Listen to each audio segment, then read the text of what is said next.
Hello, everyone. Welcome back to Graphic, one nerd's journey for the weird world of comics, the show where we examine, look back on, and generally discuss everything we love or hate about our favorite stories. My name is Evan Cunningham, and I'm your host for the next however long. A bit of backstory here. I mentioned in my pilot episode that my newfound interest in DC Comics has stemmed from the recent Superman movie, which honestly deserves its own episode and will probably get one since I'm rewatching it in a few days because holy shit was it good. Truth is, I've never been a big Superman fan. Sure, I was a huge fan of some of his supporting characters, like Supergirl from her CW show, and even Crypto the Superdog, thanks to his short lived animated series from the mid 2000s. Look it up. So I knew enough about Superman's mythos, but never Clark himself. Anyway, I was recently in Galway and paid a visit to Sub City Comics. Shout out to that store, you guys are phenomenal. To start off my DC reading right. So I picked up some of the compact comics on my first day, like Batwoman Elegy by Greg Rucka, which was an astounding read, Superman Batman by Jeff Loeb, and DC The New Frontier by Darwin Cook. The next day, while honoring the city, I may have ended up back in Sub City to get a necklace I'd spotted, and then I may have picked up some trade paperbacks, who's to say?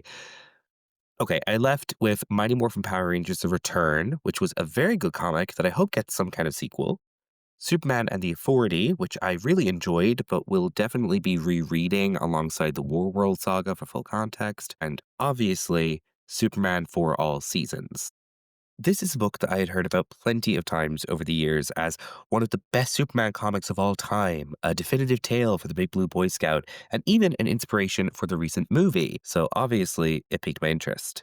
And honestly, yeah, I get it. This book was amazing. Before we get started, I will be getting into story spoilers in this episode, so if you plan on reading this, you can come back later when you've done that. You can find it on Kindle Unlimited or purchase it online.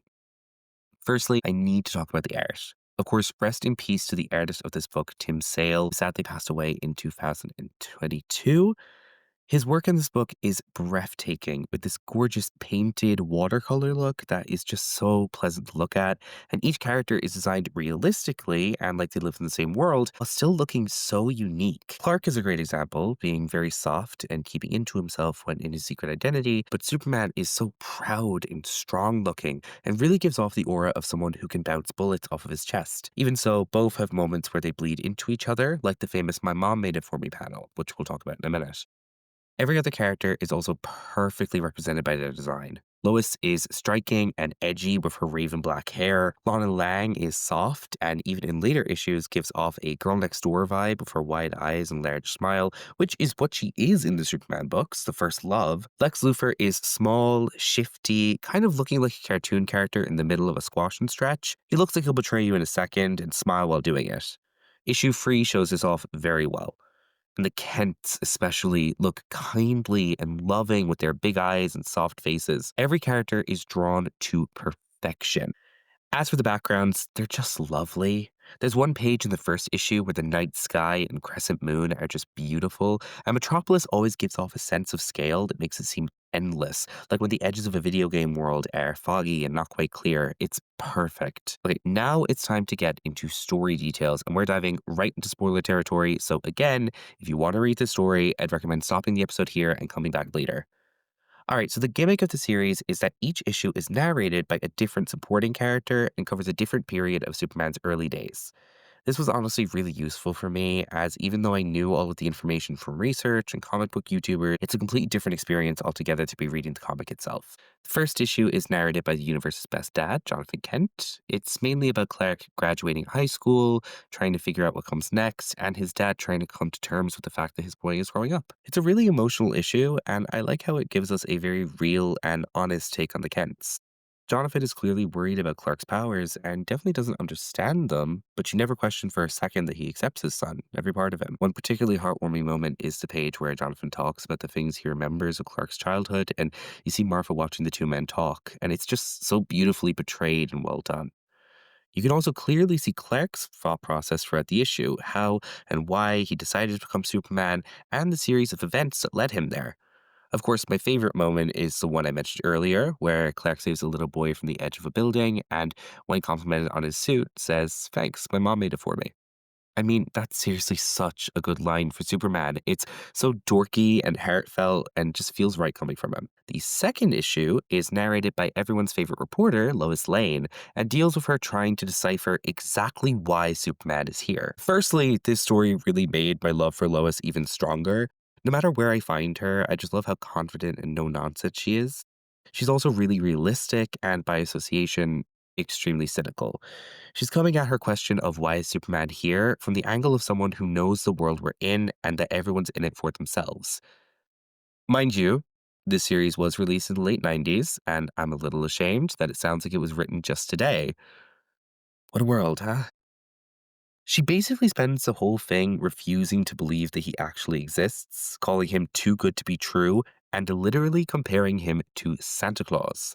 Side note, I love her line in this section where she says, "It's amazing for someone who makes a living using words, how often they can fail you." As an aspiring writer, relatable. We also get a great montage of some of Clark's adventures in this time, showing us his incredible achievements that, yeah, are pretty unbelievable. Now, since we're in the early days of Superman, Lois actually isn't with Clark yet, instead, currently seeing the man himself, Lex Luthor, pre hair loss and putting shame on me and my fellow Gingers. It's really interesting for me to see someone else with Lois, given her and Clark have always been a given in my mind, and it almost feels wrong, but like I said, early days. There's this great moment where Lex, Lois, and Superman all get to show off their best attributes when Lois is held at gunpoint. Lex immediately puts himself in the spotlight, trying to outshine Superman by negotiating, showing off how self centered and manipulative he can be.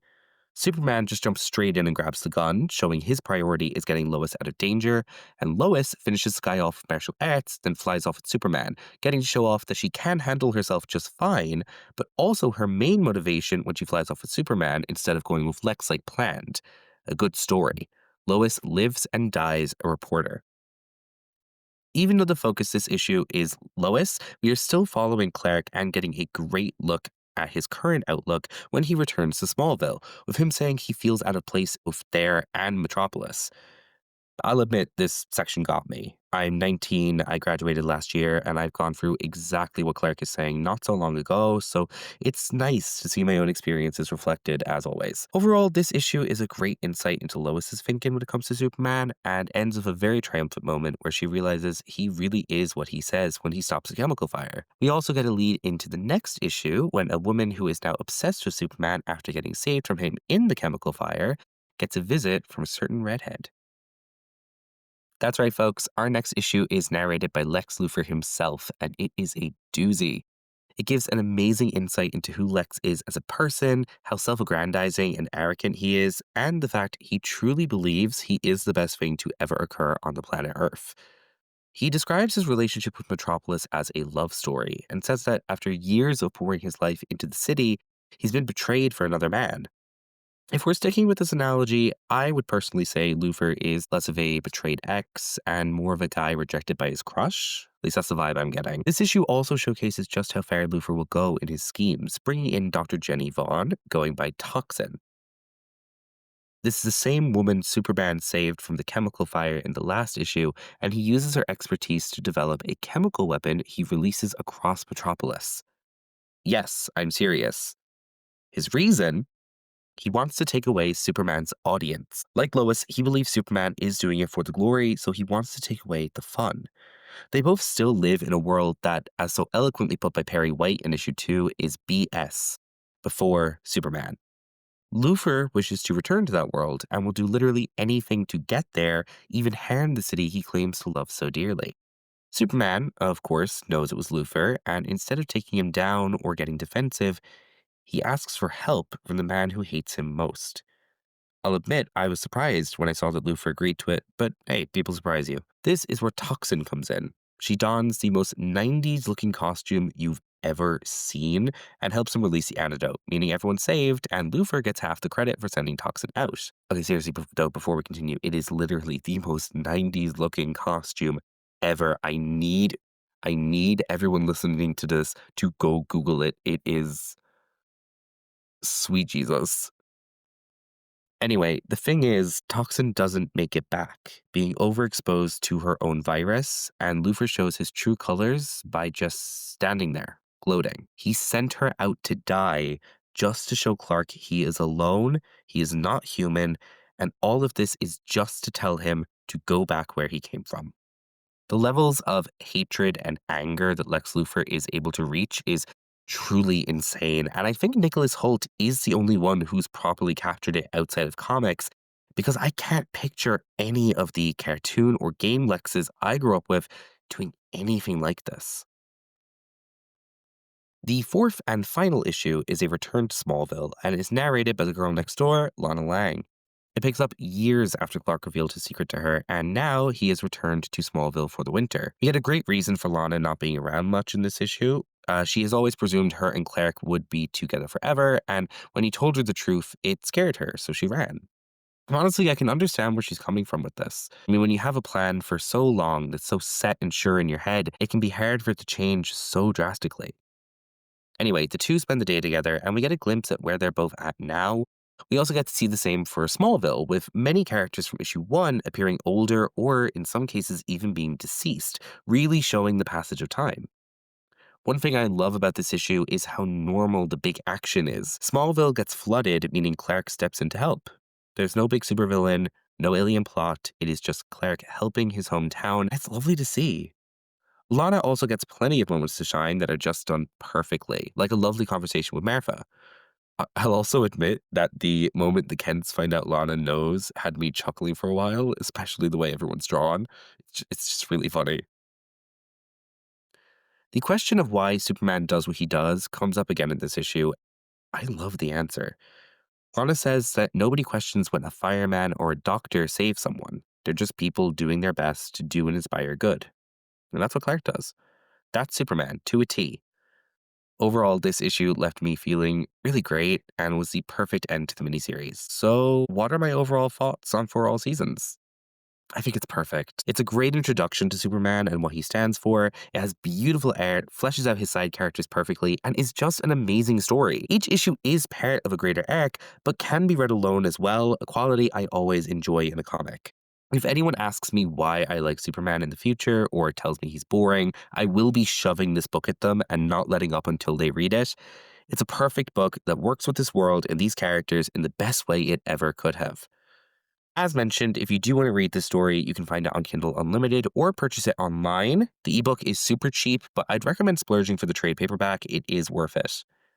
All right, my ramble on Superman for All Seasons is over.